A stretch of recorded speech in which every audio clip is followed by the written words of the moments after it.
News జీహెచ్ఎంసీలో TDR సర్టిఫికేట్ల జారీలో మోసం వెలుగు చూసింది. 5,78,00,00,000 విలువైన ట్రాన్స్ఫరబుల్ డెవలప్మెంట్ రైట్స్ సర్టిఫికేట్లను నిందితులు జారీ చేసినట్లు తెలుస్తుంది. జీహెచ్ఎంసీలో పనిచేసే అధికారి రెవెన్యూ శాఖ అధికారులతో కుమ్మక్కై మోసం చేసినట్లు సమాచారం.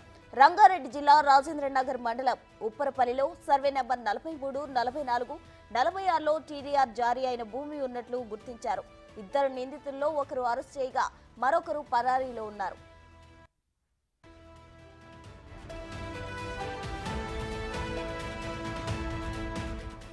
నకిలీ పత్రాల ద్వారా ఇంటి నెంబర్లు, కరెంట్ బిల్లులు,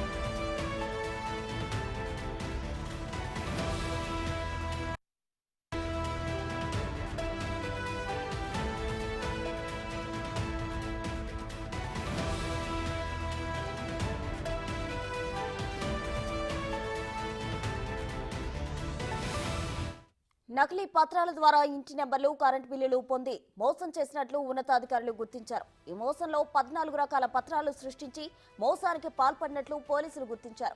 ఇప్పటికే కేసులో టౌన్ ప్లానింగ్ అధికారి, సెక్షన్ అధికారిని జీహెచ్ఎంసీ సస్పెండ్ చేసింది.